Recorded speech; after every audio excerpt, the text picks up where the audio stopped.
today I'm going to work at getting that bottom edging along the deck like I've done with this one, so that it feels safer for the dogs, and that if we do throw the ball up there, that nothing's going to bounce out.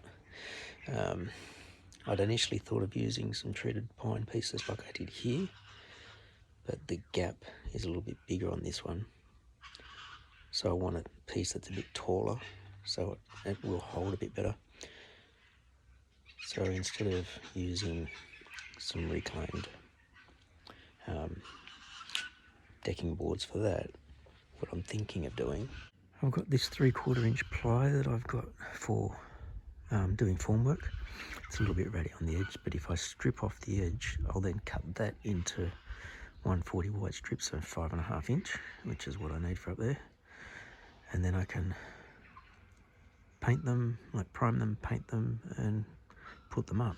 I'm hoping to get them primed, so I'm going to get changed, get these cut, and I'll be able to get the first coat of primer on, which I'll use the roller for, because spraying probably won't be that good on something like plywood. Seems to soak in paint a bit more than solid wood.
Stay in your seat.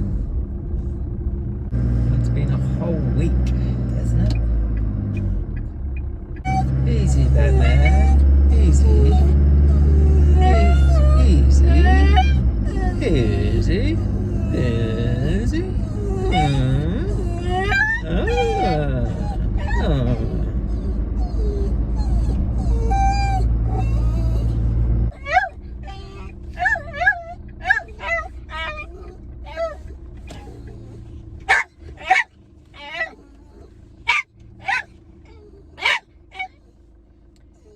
You know where it is, don't you?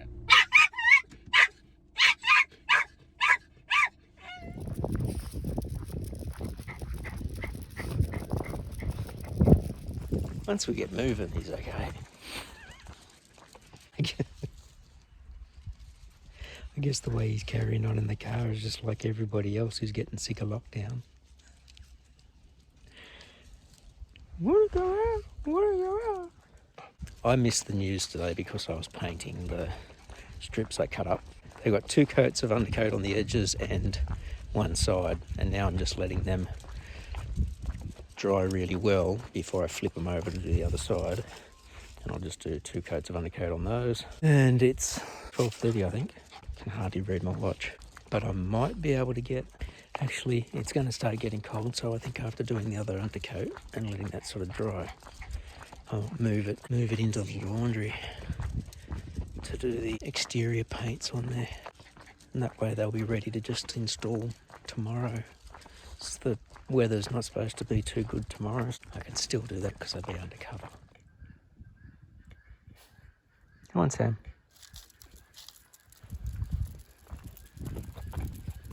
My wife looked at me and said, "You going walking dressed like that?"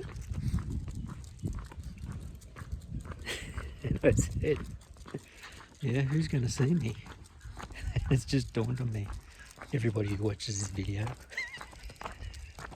But Jen basically Nobody sees me where I'm walking here unless there's somebody else walking their dog. And like, who cares? I said, I go to Bunnings dressed like that, like this. And she said, yeah, well, that's different. You're supposed to look like a worker when you walk down to Bunnings.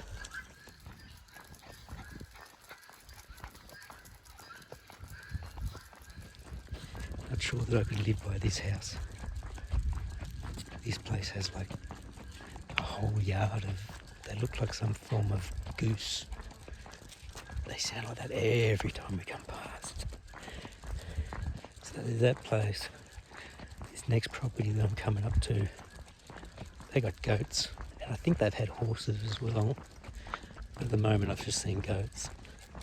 I think I started to say before, I can't even remember now. Yeah, haven't heard the news conference for today. But my wife asked me if I had, and I said no. So she gave me the figures that it was like 319 new cases in Sydney. This is just in Sydney. 104 or like 100 and something in the low hundreds. Cases that are being investigated because they don't know where they came into contact with it. They can't link it to anybody else that was infected. And consequently, the majority of those were out in the community while infectious because there's no clue of how they've come into contact with it. This one sort of runs through households and workplaces. Yesterday they announced that there was a KFC that had 13 employees that had caught it. And people were going like, is KFC an essential service? There's a lot of loopholes in the essential service thing. Coffee shops and McDonald's, KFC, takeouts. I mean, yes, all the businesses need to stay open, but they're obviously not taking their COVID checks or wearing masks.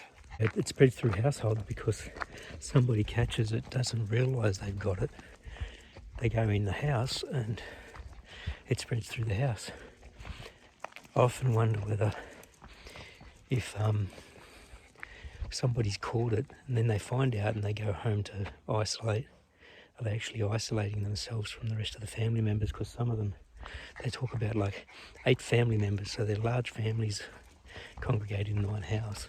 You've got to expect it that as soon as you leave the house, you've either got to think that you've got it or somebody else has it, so you need to be masked up and social distancing. This latest variant, I saw an interview with a doctor, epidemiologist, works in quarantine out on one of the Cocos Islands, and he was saying like the biggest danger of this one, of the Delta variant, is that it'll hang around in the air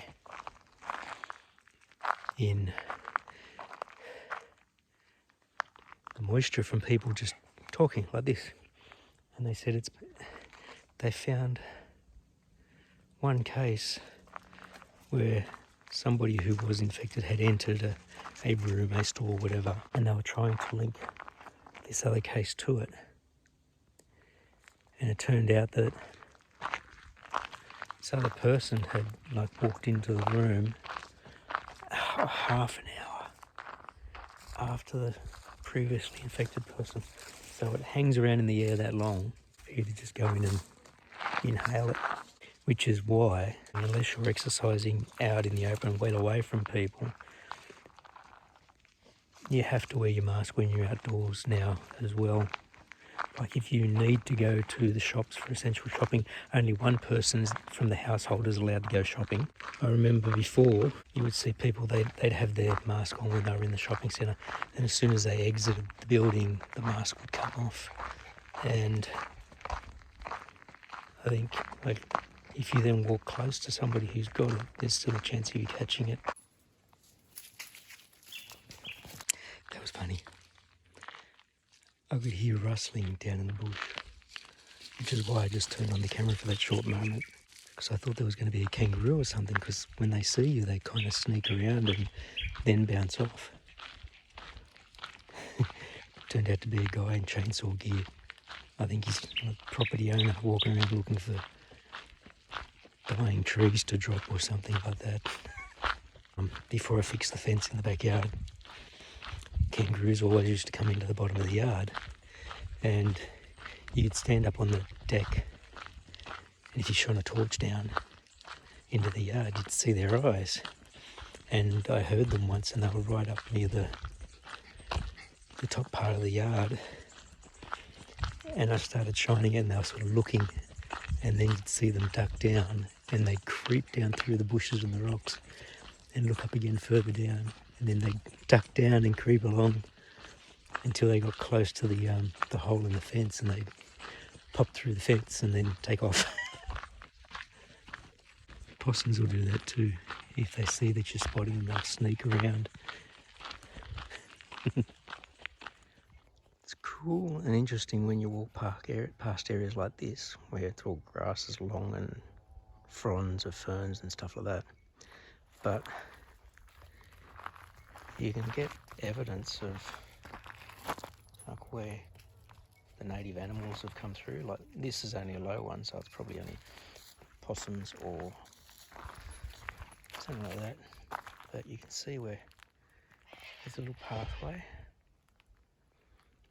just down through the fernery, and like this is where they've come up onto the road. But there was a few other ones further back. I just noticed this one when we stopped. First time I heard that, I thought it was somebody using a hacksaw.